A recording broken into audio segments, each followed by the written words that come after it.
I was watching and I heard. No, I definitely heard myself. Maybe you don't have audio? Chat, can you hear me?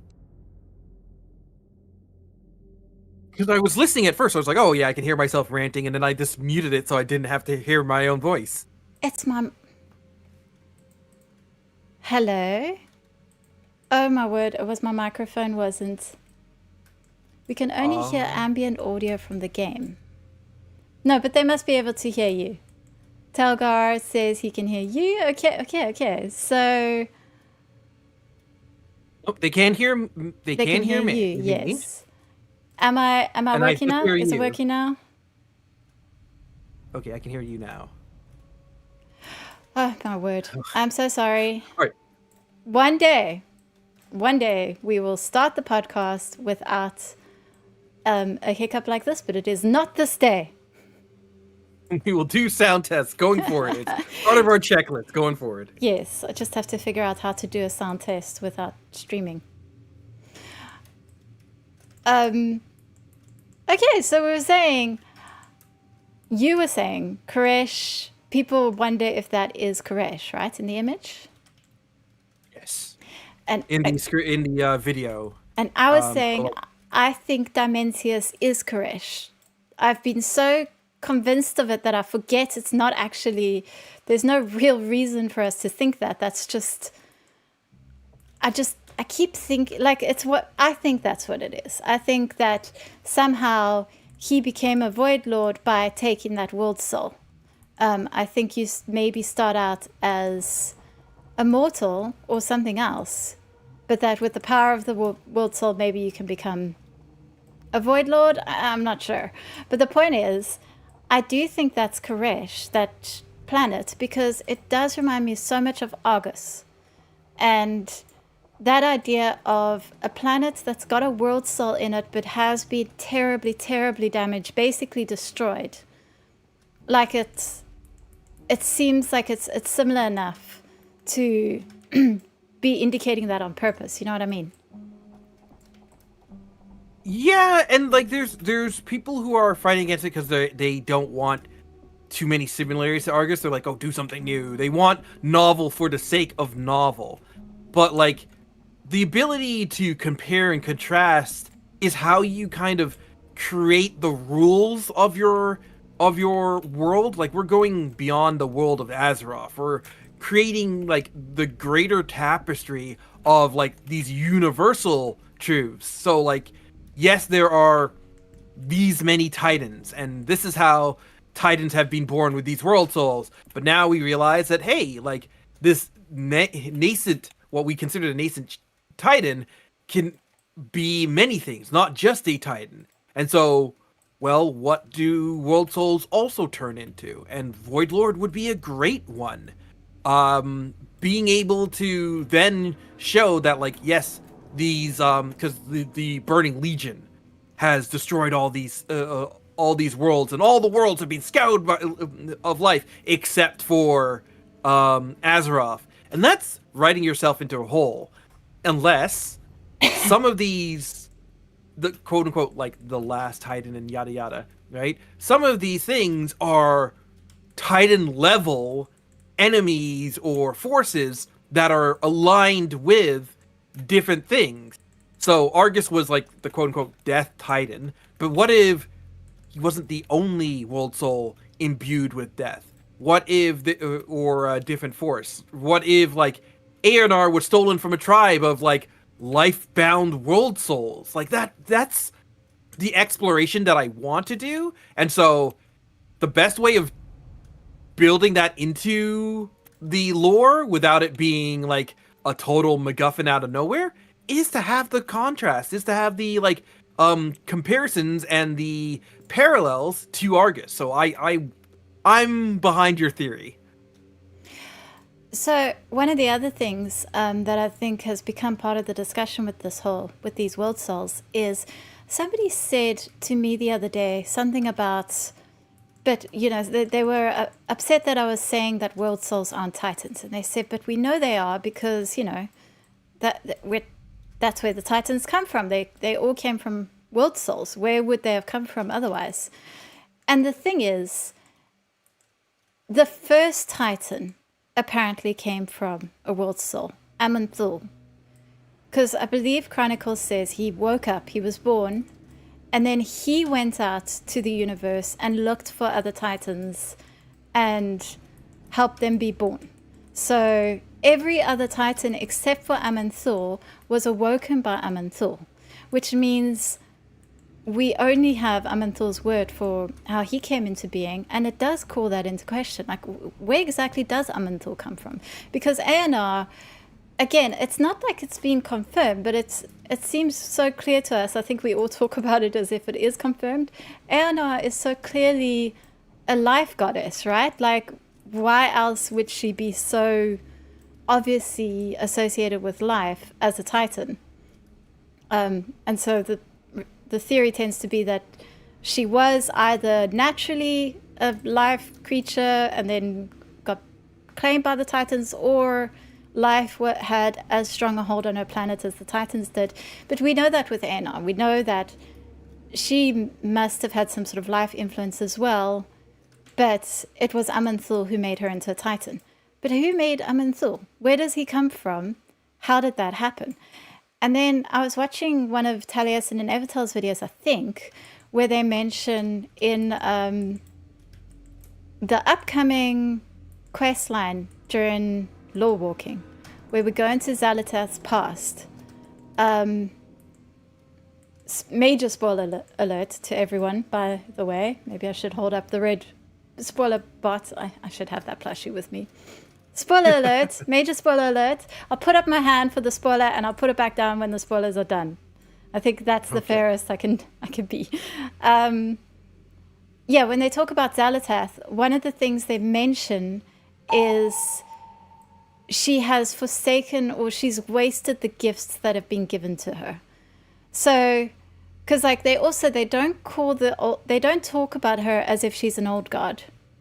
They talk about the old gods as brothers, but they don't call her one of their brothers or anything like that.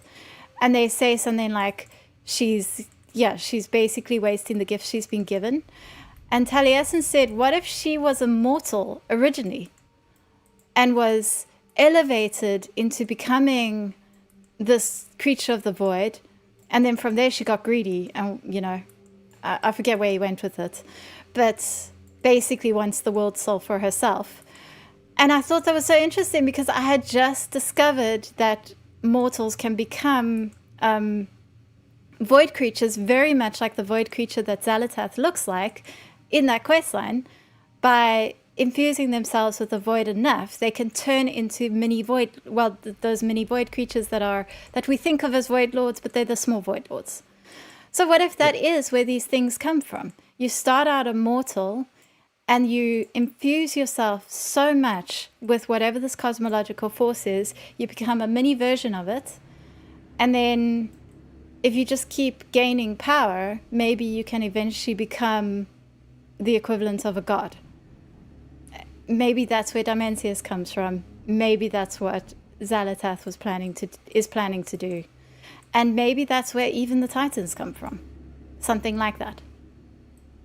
Perhaps, like, definitely there's things there, and like those relationships are things that can be explored. The things that are currently confusing, or maybe a more generous term for it would be mysterious, right, are where you can build out the lore. And I'm interested in knowing like the true nature of void lords. You can have different shapes and sizes and powers and categories of the same thing, right? So they could all be void lords, just like they could there could be like different levels of like Naru when we got the Prime Naru, and I don't want to call them lesser Naru, but like the Naru that we originally dealt with, and then the Prime Naru, and then you could go further from that. You could have the world souls that become titans. You can have a titan that came from different origins.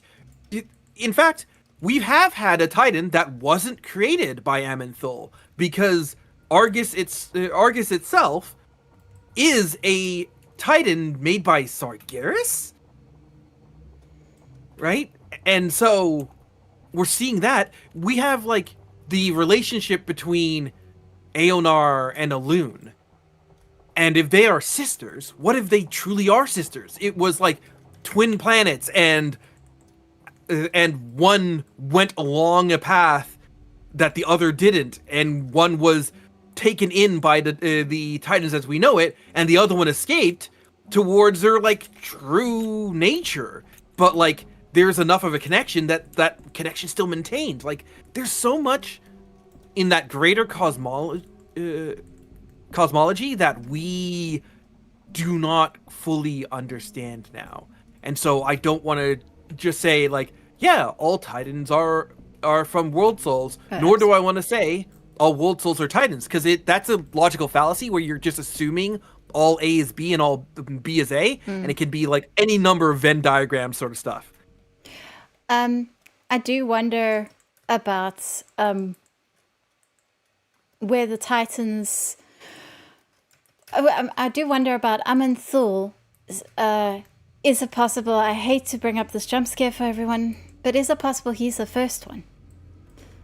And maybe the beginning of each one of these groups, it started with a first one going off and, you know, recruiting others to their cause. I would not want him to be a first one. I don't think anyone wants anyone to be a first one. Well, I mean, in terms of narrative devices, I would love if it was something like the first, like, because all the powers came together and they trapped the first ones. It is our current understanding of it, and I love using the term current understanding. Is our current understanding is that all the forces joined together and they trapped the first ones away. And now the forces have fallen into infighting and disarray, and they're each trying to take over and destroy the balance. And so I would like if the first ones actually set that up. As they were being locked away, one of them, and this like will parallel Xal'atath, that she's being locked away and just kind of whispers into the ear of N'Zoth. So one of them goes and prods a World Soul, and just instead of it being a proper balance, like World Souls should be, it pushes it more towards order. It disturbs the balance. And that creates Aman'Thul. And then Aman'Thul starts going around being like, everything should be order. And that disrupts the balance. And so the other forces are like, okay, well, fine. We're going to start collecting World Souls for ourselves. And so instead of being maintainers of the balance, the Titans should have been all these different powers living in balance, maintaining the reality of our existence. They became disruptors, super weapons that the other powers vied for. And now we've reached this point where all the powers have greatly damaged themselves, greatly fall into the infighting, and that's when the first ones come in. Because that's not a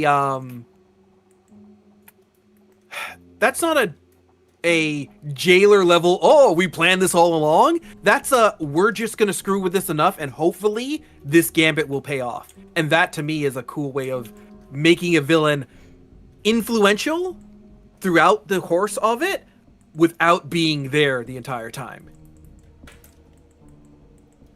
Yeah, I think that's a good solid theory. It definitely works. And as you say, it's not like the jailer where it's, oh no, this is playing 5D chess or anything like that. Yeah.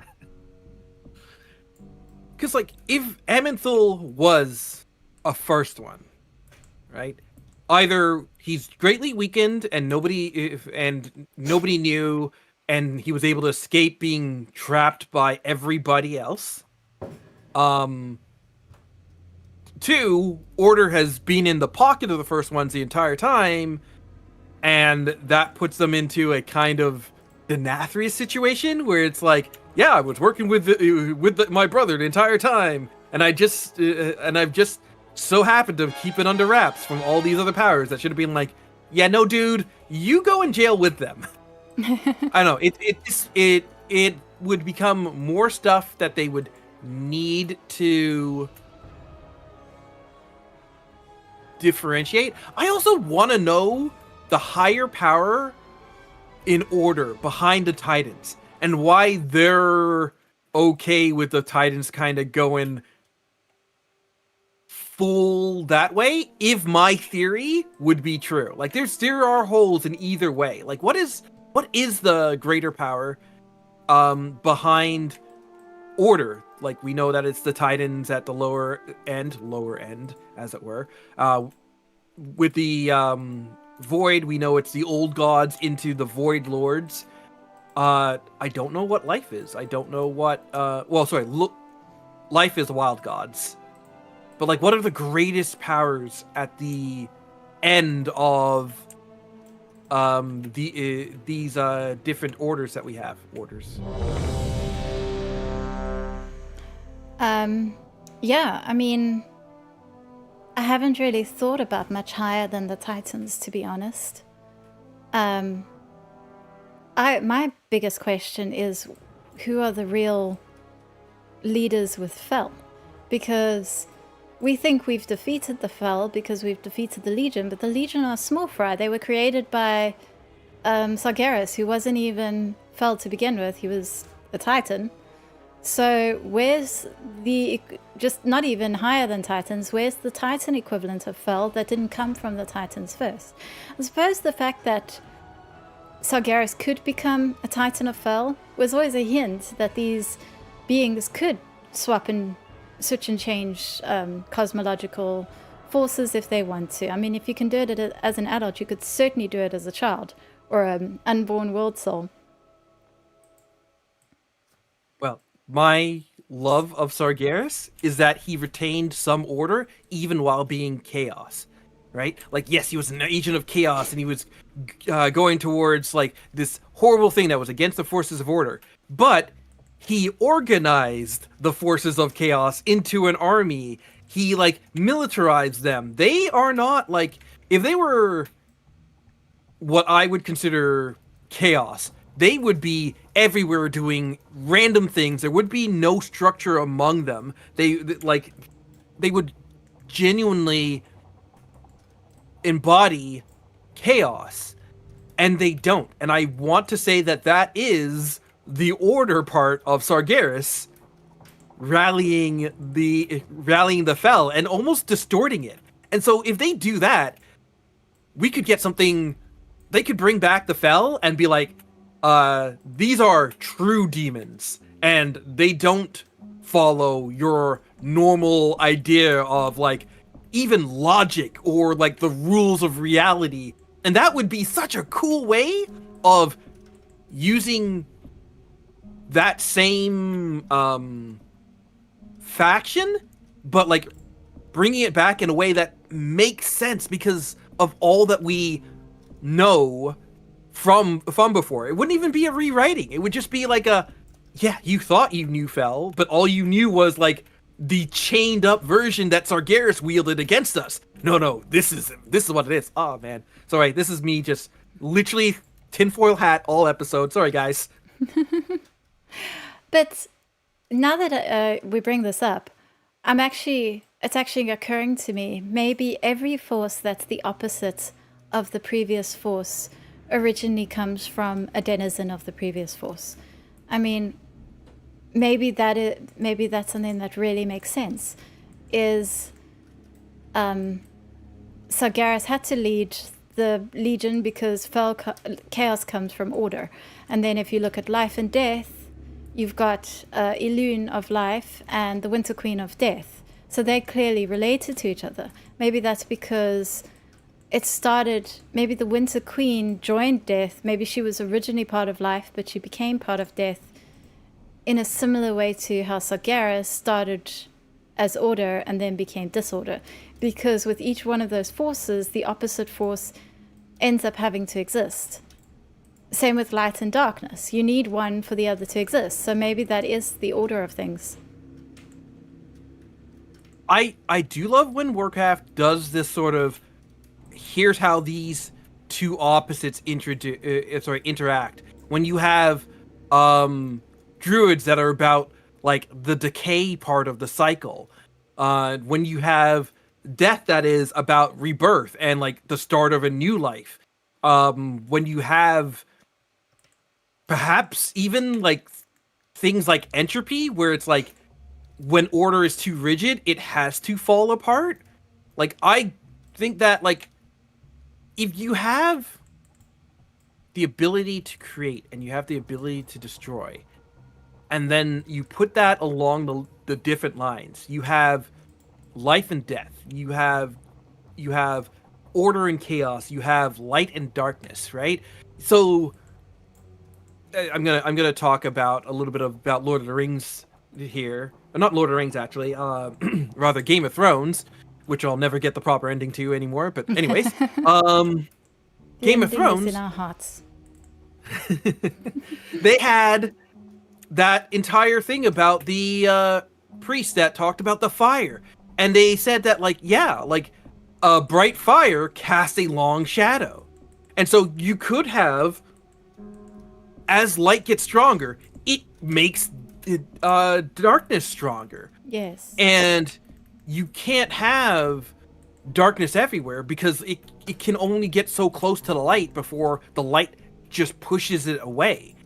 And so if you do that, yeah, like you have the Naru that shift between light and darkness and fall into darkness, and then they go through these cycles. So they've already got this sort of like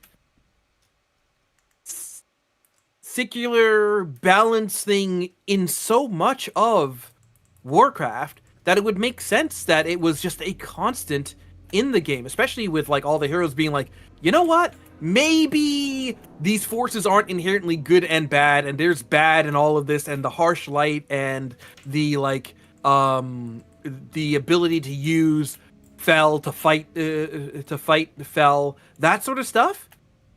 That's interesting. That to me is how you would talk about these things in their purest form.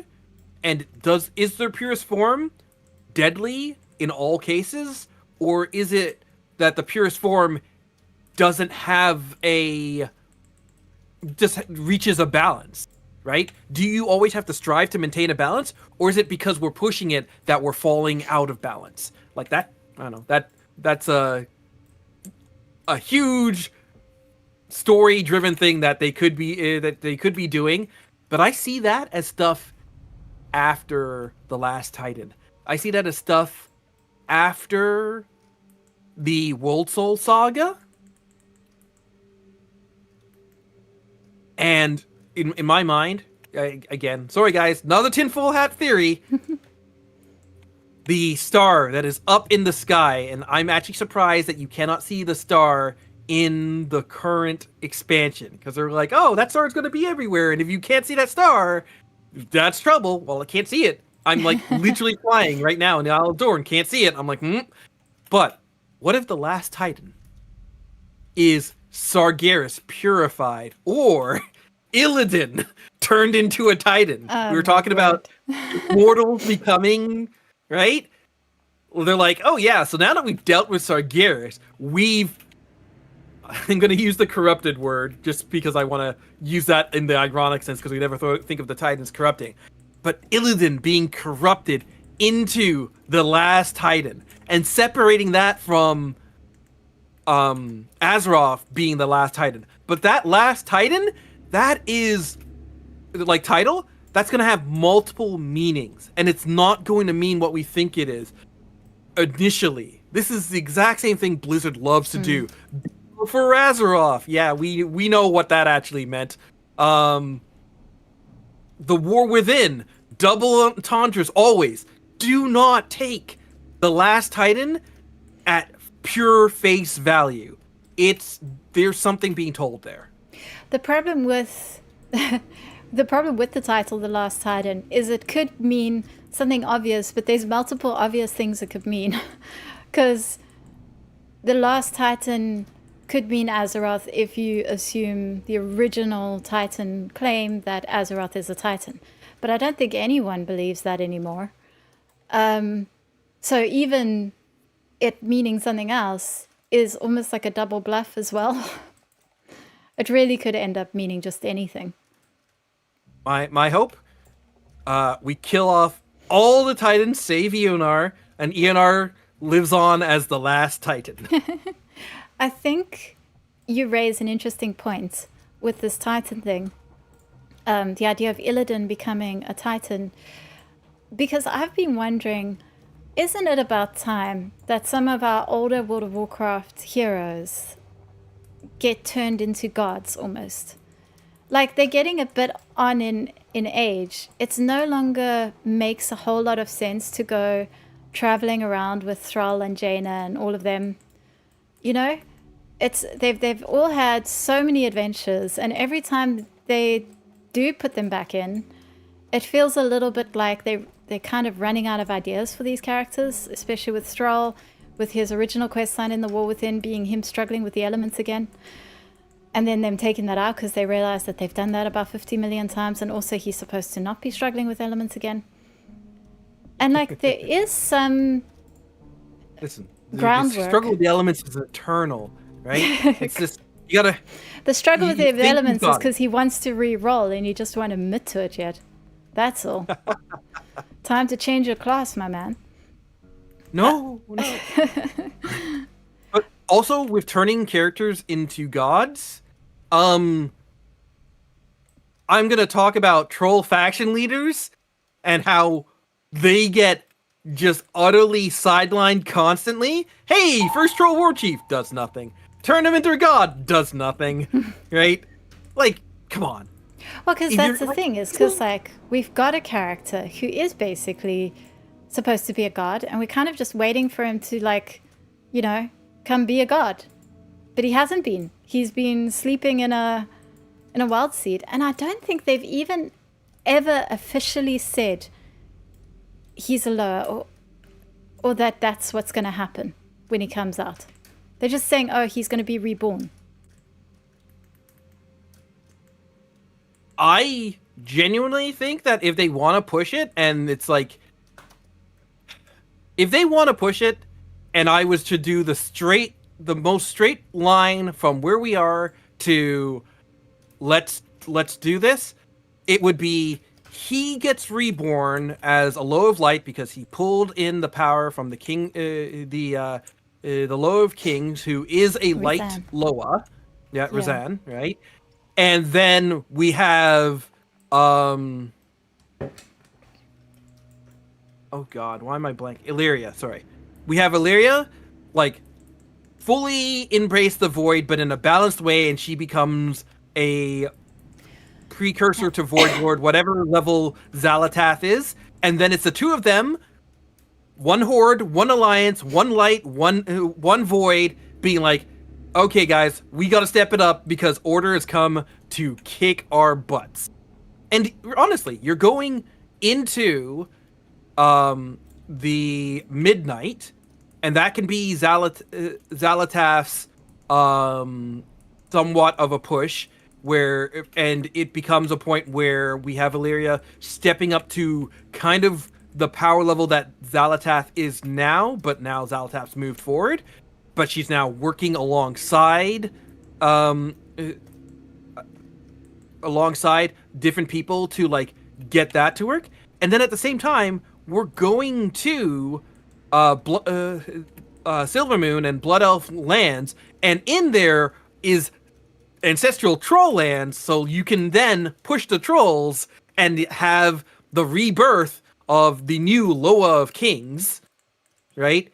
Involved with that, including having Bwonsamdi there, and maybe it's like, okay, Bwonsamdi, time for you to step aside.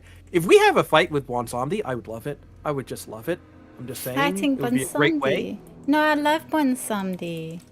Don't kill him. Don't kill him. Just make him not want to give up the power, but also in that doing that fight as a, like, okay, fine, we've got a deal sort of thing, because he loves his deals. He can be adversarial without us having to kill him off, right? And then it's like, fine, we've got a deal. We make the deal, and we go forward with that. And that'd be a great way of including a lot of troll lore. Have that alongside, we're going to be doing like a lot of the Arathor, Arathi Empire sort of stuff alongside the Blood Elves, and that's a great mix of many different cultures, many different aesthetic vibes. I think that could carry an expansion for sure. I also think that introducing gods could be a really cool RPG element, you know, similar to Baldur's Gate, where you choose the deity you worship or the religion that your character has. Because, like, think about it, there's quite a few archetypes. You've mentioned Delaria, and we've obviously discussed Vol'jin and Thrall. Sylvanas even could be a representative, because, like, you can't bring her back as a character, but you could potentially have her be a god, I think. And I think it would just be really cool. As long as they did it as an RPG thing and not like talents, hero talents, where they took the idea that people wanted for RPG and went, oh, let's turn this into a player power thing. No, that's not what I want. If they Although are you'd have to have clear- it have something to do with power, because you can't. Yeah, I don't know. I just think it'd be cool, because then you could have. It would be like similar to the Order Wars, where you could have a place that you can go to, and you could have certain quest lines that are specific to this deity, basically. You know, you'd be their champion. I just think it's a cool idea.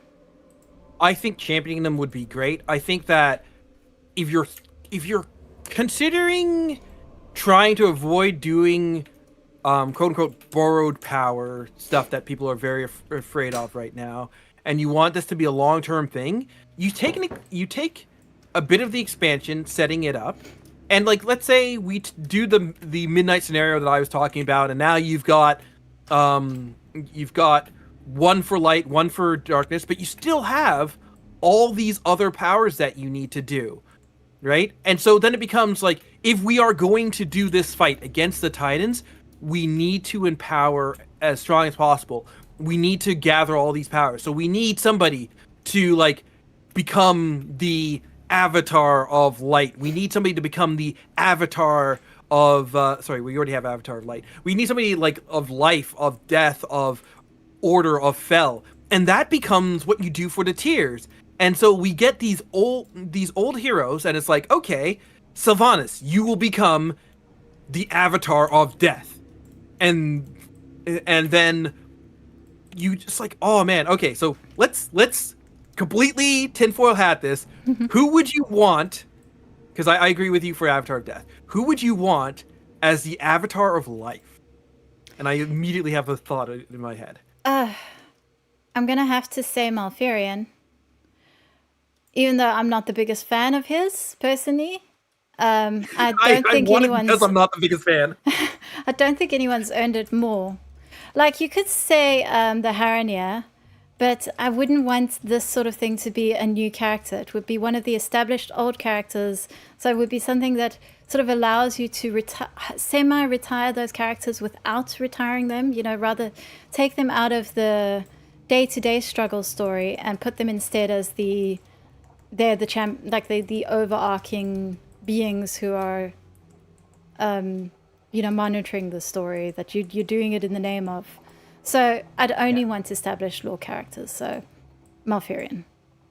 Yeah, I think that Malfurion, for the exact reasons you said, he is the number one character that they never know what to do with. They put him into hibernation, they have him come out, and then it's like, Deus Ex Machina, why you can't just own everything, and then they put him back into hibernation. The fact that he is sitting in his cottage being like, yeah, I don't need to help, no. That is against his character. Like, all of these guys' characters, they are not people who can, like, hide from it. You didn't spend the entire time telling Thrall he can't hide from his responsibility, to then tell all these other characters, yeah, go ahead and take some time at the beach house. It ain't happening. So Malfurion needs to be quote unquote shelved. And this is unfortunate that I'm going to use the things shelved, but they just need to take him out of a place where he can actively be in the story and it makes sense. So putting him to a point where he's already considered a demigod, congratulations, we're removing Demi. you are now the avatar of life. I would say, I think ideally, and this would maybe be, but this would be hard to do, but ideally, it wouldn't be single characters for each force either. I'm thinking along the lines of legendaries, where ideally you want a couple of options for each person.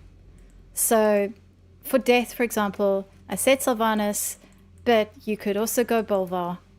I can't imagine anyone going Bolvar, but you could. You've done such a good job disempowering Bolvar, but yes, he could jump into the mantle. It's not like you need to be powerful in order to gain that power. What else is he going to do? He's got nothing else to do. What is he doing? Like, I would love if, in order to do it, he like reaped the soul of Arthas, so they could be like, yeah, we're retiring Arthas' soul. Even the fragment that was out there, Bolvar has taken it, and he has reaped the soul of that, and so he is no longer Bolvar as we know it. He is all of the Lich Kings. He can grab Ner'zhul's soul fragment and become like a greater being, and like I'd be like, oh my goodness, this is so cool. That could be so great and so funny if he ends up with all these personalities sort of combined and then starts to argue with himself or changing his mind on things because of it. The many faces of death. He's become like the triumphant into himself. There's lots of ways to like write this, and like all of it just sounds really cool. And so I'm gonna be upset when they don't do this, and I'm be like, we took half an hour on our show. We sound better lore. Whatever. We really have allowed ourselves to run away with the tinfoil hat theories, but at least chat is enjoying it, so I'm glad for that. Okay. So then what's your avatar for Chaos? Well, they won't let me have Xal'atath, will they? No, they can. No, definitely not Xal'atath. Xal'atath is Fel. Of course. Yeah. I always confuse them because Chaos is, in the real world, Eris is goddess of chaos. Well, I say real world mythology. Eris is goddess of chaos, and she's basically Xal'atath. But no, for Fel, I don't know. It would have to be some important warlock characters, wouldn't it? People who are good at dealing with the Fel and who are good at commanding the Fel. You've inspired me. I want it to be one of the wardens. Oh, geez. What's her name? The warden that entrapped. Why am I blank on so many people's names? But the warden that trapped Illidan for so long. Maeve. Maeve? Yes. Yeah. I would want it to be either her by herself and having to like become the avatar of like what she was chasing for so long would be absolutely insane to do that to that character, or she never trusted Illidan anyways and they become the dual infighting avatar of chaos. That would be awesome. And I can't believe I didn't think Illidan. Of course it would have to be Illidan. But having Illidan be like, oh yeah, of course it's Illidan, and having Illidan die and then it becomes Maeve would also be like a, oh my goodness, you blew my mind moment. And retire both of them in the process. Is Maeve with Illidan at the moment? She's off somewhere. She's not with him because he went into the... He went to go hang out with Sargeras. Yeah, so she's in semi-retirement anyways. Yeah, he's doing what she did. He's doing to Sargeras what she did with him, which is, I'm going to look after this person and be their jailer. Yeah, and so that's kind of that was always cool when it happened because the jailed has now become a jailer. Like, he has become what was done to him for so long. And I thought that was cool, but you can also flip it and reverse it, and so she becomes what she hates, or she, unwilling to trust Illidan or any one person with the power of chaos, they both have that, and they are the twin gods of that aspect, because you were talking about twin gods, and I thought that would be really cool. Mm. Yeah, I think that is very cool. Okay. So then, alternate for light, because you know I love my Vulcan, but like alternate for light. Do you think that I am mad for wanting to retire our poor boy king? Tyrellian. Tyrellian. Oh, if Valeria is going, oh, you meant it, Anduin. See, you said Anduin. boy No, king. I thought I'm just thinking Anduin. king. Yeah. Yeah, because if Valeria is going to be darkness, I was thinking Tyrellian should be light, but Anduin becoming a god so young. Yep. Shame. So young, so like he takes on that mantle because he always is the guy who's like, I gotta step up, I gotta take that mantle. And you could have Tyrellian be there in front, and it's like, yeah, Tyrellian's gonna do it, and then it's just like, no, your connection with Illyria prevents you from doing it. Right? Or you could switch it around and have Tyrellian be like, yeah, no, we've always balanced each other, so yes, we'll become opposite gods. So like we've had two within the same power, but now we'd have two opposite. But I don't think you want to do both of those at the same time, because that is very repetitive, even if you're doing two flavors of it. So I would do one or the other, but I wouldn't do both. I would rather have Tyrande be, if Malfurion's going to be a god of life, she's a priestess of Idun. Oh no, that is life. Never mind. She's a priestess, but of a life goddess. Do you feel like they have to balance Horde and Alliance? That's another thing. Do you think people are... I don't think they care. My own question. Yes, people are going to complain. I think people will complain, but I don't think they'll... You know what the problem is? And I appreciate this as much as I say, you know, like, as much as I complain, I appreciate that it's very restrictive and limiting to try to care more about getting some sort of perfect balance between the factions than to tell the story that needs to be told. So I think, like, all in all, I do think that sometimes they will lean one way, and sometimes they'd rather choose to do that and just tell what is the story that needs to be told than sort of artificially balance the story out of some sort of idea of fairness and then make the story itself weaker. And I think they make the right decision there. Rather prioritize the story than, you know, force in some sort of equalization. Well, we've done a bit of a forced job ourselves, though, because all of these characters are established lore characters that we want to push in. Sometimes it might just be like, you know what? No, it's not going to be anybody that we know. We are gonna introduce a new character that will fall into that spot. You know what? Push Talia into one of those spots. Let's shelve her now. If it was done similar to the way Legendaries has been, or Legendaries was, then it would be a case of you would have to make some up. You'd have some that's easy to recognize that have been in the lore forever, and then you just have some who haven't. There isn't anything there, so you have to add something in. So there would have to be a bit of ingenuity on their side. I think that there's also a good stuff about the characters that are more supporting and then sort of twisting around their fate. So like we were talking about how you could have Bolvar, and what if the Avatar of Death actually becomes his daughter, Talia? And then it's like he's lost his daughter for all intents and purposes, so he retires. He's just like, I can't fight anymore. To like have lost her when I just thought I got her back. No, and nobody would ask him to fight. And then you would retire two characters for the price of one. I'm so bad about, like, hey, you're not doing anything with them anyways. Let's just permanently shelve them. Do something with them.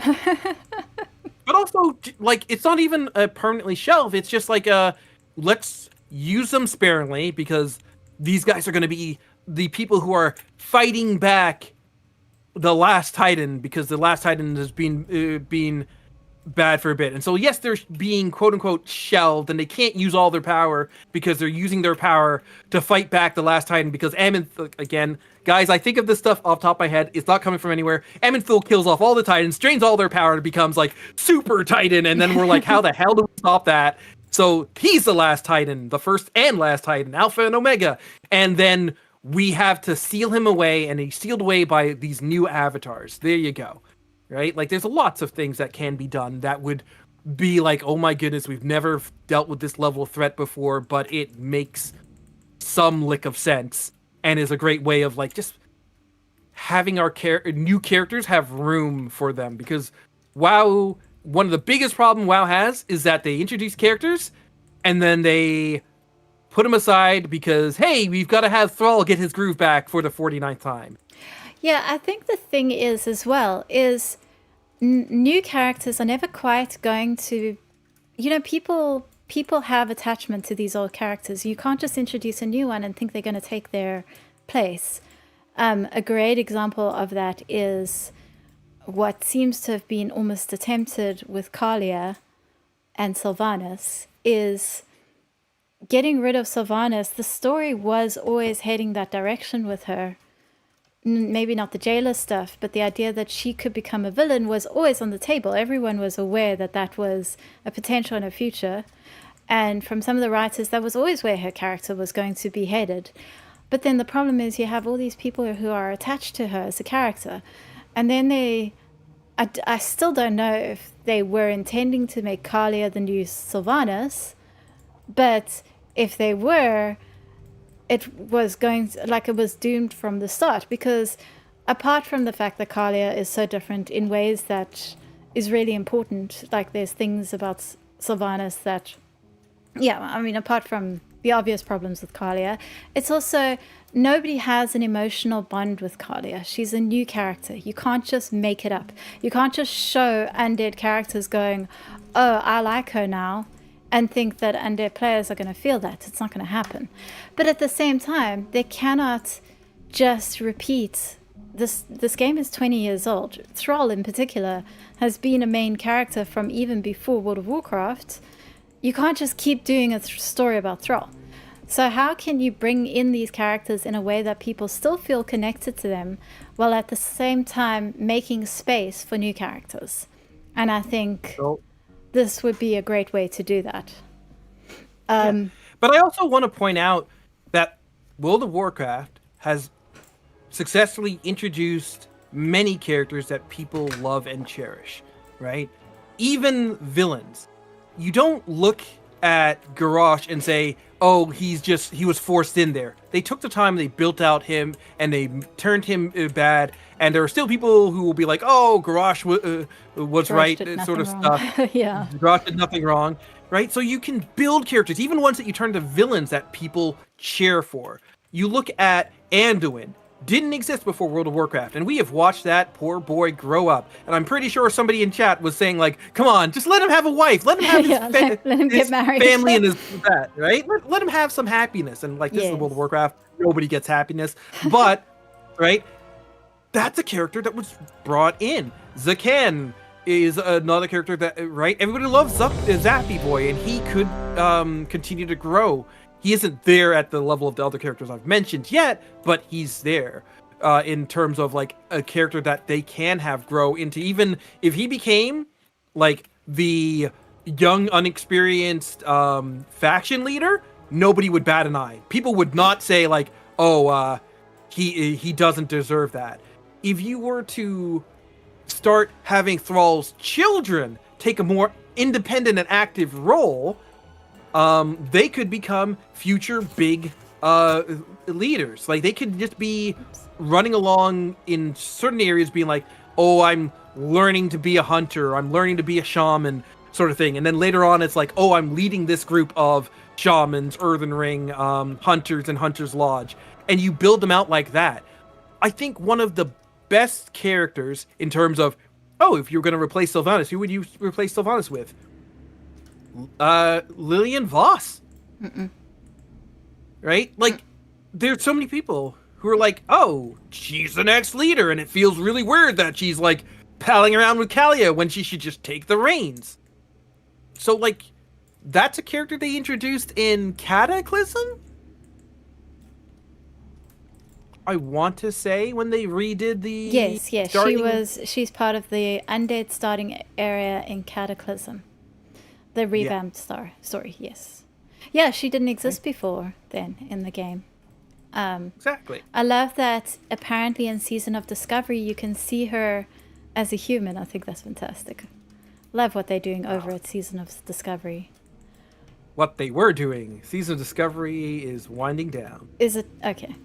I always intend to play it, but I never do. I am very, like, I realize that I'm very happy for these remixes that they put in. And I would like for them to maybe include Season of Discovery stuff into like remixes that they might do for like vanilla and such, because I realize I'm never gonna play Classic. I'm sorry, fans of Classic. It's just I don't have enough time to like just general time in my day to maintain even 2 raid ready characters in one game, let alone 2 separate versions of the game. Yeah, absolutely. The last thing I did want to say about the idea of making these characters into gods, and I mean, I say gods, it doesn't have to be gods. It could be you become their champion, you know?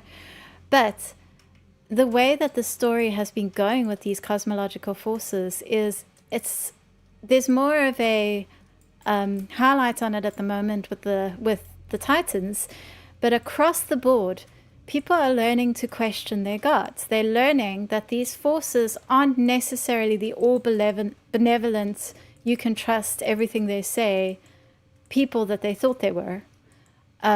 We got the first hints of the light in Legion. We've got the Titan stuff now. But there have been other storylines as well where people are questioning the other cosmological forces. And if the last Titan does end up having something to do with there are no more Titans or we have to defeat the Titans, we were already talking about the defeat of the Legion and an imbalance. And actually, since the defeat of the Legion, that has surely caused a problem in the cosmological balance, because these forces are supposed to be balanced and now they're not. And if that happens again with the Titans, what next? You know, and then we go to war with the light. But then what happens then? Like, is then there's not going to be anything to stave off the darkness? So the story itself could easily be primed for this. You just have to get to this point where you've got this massive problem with the balance, and you need people to step in, mortals to step in and become the new people who are going to hold the balance. Basically, there must always be a Lich King, but with the cosmological forces and with everyone we know who's important. And there you go. I mean, it would work really well, I think. I definitely agree. And it just shows that even once we get past the World Soul Saga, there's so much room for the lore to expand into, and so much that we haven't even begun to really think beyond yet. And so I'm looking forward to it. Not just the World Soul Saga, but beyond, yeah. Yes, and this was a concept I originally thought, oh, is this something they would do with WoW 2? Because that's a topic that comes up every now and then, is people say WoW 2, you know? And I always roll my... watching some Breach videos, eh? Yeah, well, I always roll my eyes because I think of Overwatch 2. And like, no, personally, I do not want a WoW 2. I hate the idea. But I did watch the Preach video, and he basically points out that we're actually in WoW 2 already. Like, that's basically what I got from that video, is it's happening. It's on the back end. It's not on the front end, which does make me excited, because first of all, it makes it feel less like World of Warcraft has this time limit on it that I thought was happening. But that could be the future. There will come a point in time where the ability for WoW and its server structure to interface with general internet servers may become enough of a nuisance that they will put them all onto one glorious cross realm. Oh my goodness, let's hope. But it will have to be the financial reasons that force it, not the developers, not the fan base demanding it to be so. Because it's literally just a matter of bean counting at this point. It could have been done ages ago. It would just require too much downtime, too much upfront cost for zero gain. Monetarily, that is. Yeah, that is very true. You know, But you know what? Maybe next episode we can talk about like our pipe dreams that we would want for the game that we know aren't going to happen. I'd love to have that discussion too. well, this episode we were supposed to talk about horrific visions, and Right. I don't think we touched on them, and we've definitely been the hour now. So just to make sure we're not liars, would you like to say anything about them before? Is there anything in the horrific I started visions? the episode talking about horrific visions. I mentioned them, so we're not Okay, totally so lying. you're the only one keeping to the schedule here. Is there anything in the horrific visions that you think we could still see? Was there anything in particular, or do you think it's not going to happen? I think there's one thing that Blizzard really wanted to remind us of. It is the Illyria falling to darkness. I think that Horrific Visions coming back at this time is not a coincidence. It is, hey, Illyria in the plan was supposed to fall to darkness. And so, as the story sort of like goes closer to that, now the general player base has been reminded, and they can go further with that tension again. And that's what I think Horrific Visions was mostly about. Hopefully we get more story stuff. Because oh man. I'm so excited for the lore thing, which was the other part that we were talking about, lore walking. But Yes, lore walking. I think there's better ways of doing it. Yeah. So I think I agree with you. I think bringing Illyria to the forefront of everyone's minds is definitely part of it. Especially seeing Arator and Turallion and just reminding everyone of that dynamic, because we haven't seen Arator in game, I think, since Legion, unless I'm wrong.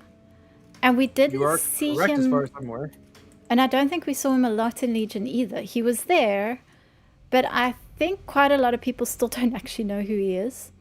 Unless you were a paladin, because he was in the paladin order hall. Yes, that's true. But maybe that's why they did Legion remix. Maybe. I also thought it's interesting that I was reminded that there was an ethereal in these visions of N'Zoth asking for fragments of N'Zoth's mind or N'Zoth's memories. Or something, basically saying they can use fragments of his mind for something. They're planning something. And you're like, okay, cool, here. And you give it to him. Which, like, that feels a bit interesting. You know, I mean, I realize it was just a, hey, look, here's a quest. We've sketched on some lore reasons for this quest, but basically here's a collection quest. But still, throughout, like for a really long time now, Ethereal just keeps showing up collecting stuff. Like whether it's the Trial of Style or the Brawlers Guild or this, there's these Ethereal rocking up going, oh, we want these things for mysterious reasons, and they never tell us why. And I'm excited to see if any of that gets explored when we start to see more of the Ethereals and see why they've been collecting all this stuff on us for so long. I definitely want that. But I also want to say that there have just been a number of things that are, like, in my mind, weird parts of Visions of N'Zoth. Like, this is, like, the future that N'Zoth is trying to see. Like, the future that he envisions. His ideal for the fate of Azeroth. And in his ideal, there are still people who are fighting against him. There are people trying to like steal parts of his mind. It's just like, come on, man, you gotta dream better. I think it's very cute, actually, because I realized with the new stuff coming out that N'Zoth's ideal future isn't the Xal'atath has been born as a Void Lord, or any of that. It's just that things are the way they used to be back in the Black Empire.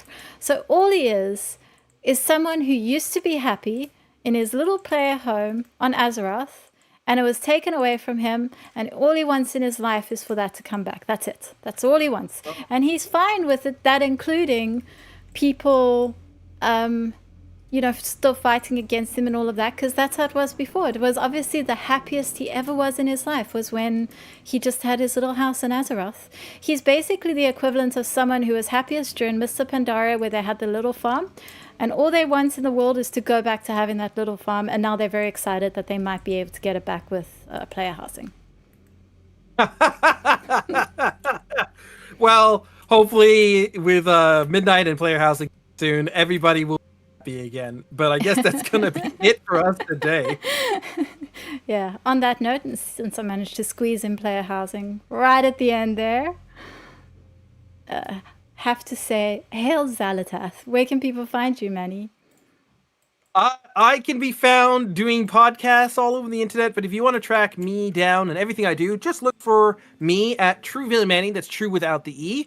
You'll find the stuff that I'm doing, including some announcements coming up soon about some other stuff that I can't divulge just yet. Ooh, that is very exciting. And where can people find you? You can find me right here on YouTube. Sometime I'm going to work out how to stream to YouTube and Twitch at the same time. Hopefully next week, actually. And in the meantime, I do have a video coming out on this channel in about half an hour, so you can look out for that. There you go. But until next time, hail Xal'atath. Hail Xal'atath. And give it a few seconds, and we're having the bit of the after show.